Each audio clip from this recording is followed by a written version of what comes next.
پڑھوں گا۔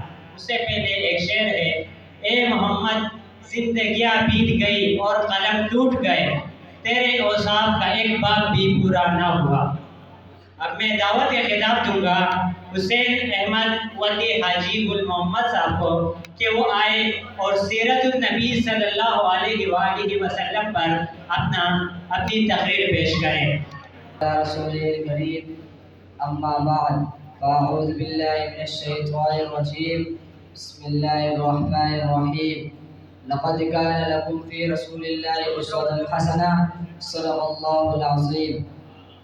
قدم قدم پر برکتیں، نفس نفس پر رحمتیں، قدم قدم پر برکتیں، نفس نفس پر رحمتیں، جہاں جہاں سے وہ شفیع آسیاں گزر گیا، جہاں نظر نہیں پڑی وہاں ہے رات آج تک، وہیں وہیں سال ہوئی جہاں جہاں گزر گیا۔ محترم اساتذہ کرام اور میرے ہم مکتب ساتھیوں، السلام علیکم ورحمۃ اللہ وبرکاتہ۔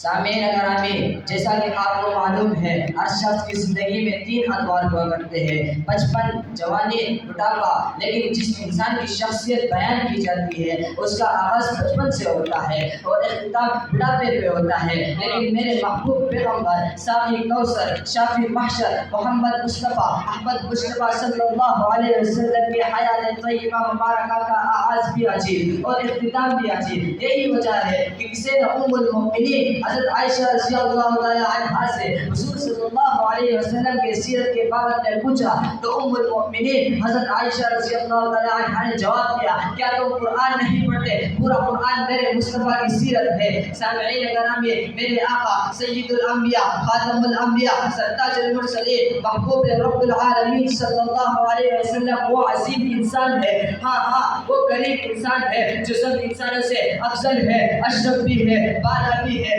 اعلیٰ بھی ہے، خاتم بھی ہے، جس کا نام تورات میں ٹاپ، انجیل میں فاروق، زبور میں عقب ہے۔ پہلے آسمان میں احمد، دوسرے آسمان میں مصطفیٰ، تیسرے آسمان میں مصطفیٰ، چوتھے آسمان میں مزکر، 5ویں آسمان میں بشیر، 6ویں آسمان میں مغرب، 7ویں آسمان میں مظہر ہے۔ سامعین گرامی، شمع رسالت کے پروانوں، آج مجھے کہنے دیجیے میرے محبوب صلی اللہ علیہ وسلم فخر مصطفیٰ صلی اللہ علیہ وسلم کی تعریف ملائکہ نے کی، جنات نے کی، انبیاء نے کی، اولیاء نے کی، اصفیاء نے کی، اتقیاء نے کی، پروا نے کی، پیر نے کی، قدم نے کی، عرب والوں نے کی، شرف والوں نے کی، اپنوں نے کی، غیروں نے کی۔ سامعین گرامی، میرے حضور صلی اللہ علیہ وسلم کے ایک سیرت پاک وہ ہے جو انبیاء بیان کرتے تھے، ایک سیرت پاک وہ ہے جو انبیاء بیان کرتے تھے، ایک سیرت پاک وہ ہے جو اصفیاء بیان کرتے تھے، ایک سیرت پاک وہ ہے جو پیر بیان کرتے تھے، ایک سیرت پاک وہ ہے جو عرش والا خود اپنے زبان مبارک سے بیان کرتا ہے۔ ہماری زبان میں کیا تاثیر ہے؟ تاثیر تو قرآن میں ہے۔ آئے ذرا قرآن میں چلتے ہیں۔ قرآن میں جب میرے حضور صلی اللہ علیہ وسلم کے روئے انور کا ذکر آیا تو قرآن نے قد نرى تقلب وجهك کہا۔ جب حضور صلی اللہ علیہ وسلم کے سارے اقدس کا ذکر آیا تو قرآن نے والضحى کہا۔ جب حضور صلی اللہ علیہ وسلم کے پیشانی کا ذکر آیا تو قرآن نے عبس وتولى کہا۔ جب حضور صلی اللہ علیہ وسلم کے آنکھوں کا ذکر آیا تو قرآن نے ما زاغ البصر وما طغى کہا۔ جب حضور صلی اللہ علیہ وسلم کے دندان مبارک کا ذکر آیا تو قرآن نے یاسین کہا۔ جب حضور صلی اللہ علیہ وسلم کے سینے اطہر کا ذکر آیا تو قرآن نے الم نشرح لك صدرك کہا۔ جب حضور صلی اللہ علیہ وسلم کے قلب انور کا ذکر آیا تو قرآن نے فإنه نزل على قلبك بإذن الله کہا۔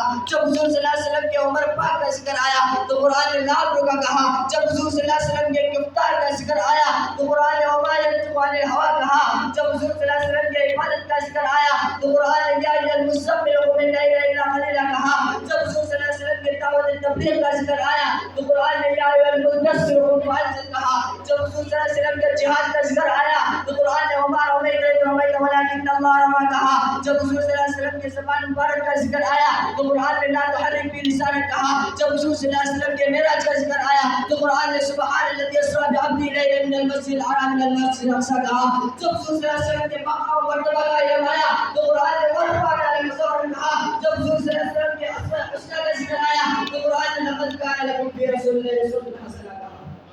سامعین گرامی، میرے محبوب پیغمبر ساقی کوثر شافی محشر محمد مصطفیٰ احمد مصطفیٰ صلی اللہ علیہ وسلم کا حسن بھی کامل، حلم بھی کامل، صداقت بھی کامل، شجاعت بھی کامل، امانت بھی کامل، عدالت بھی کامل، بلکہ میرا دعویٰ والے میرے محبوب پیغمبر ذاتی کوثر شافی بشر محمد مصطفیٰ صلی اللہ علیہ وسلم کے حسن جیسے جیسے سمجھتے جائیں گے وہ میرے محبوب پیغمبر صلی اللہ علیہ وسلم کی تعریف کرنے پر مجبور ہو جائیں گے.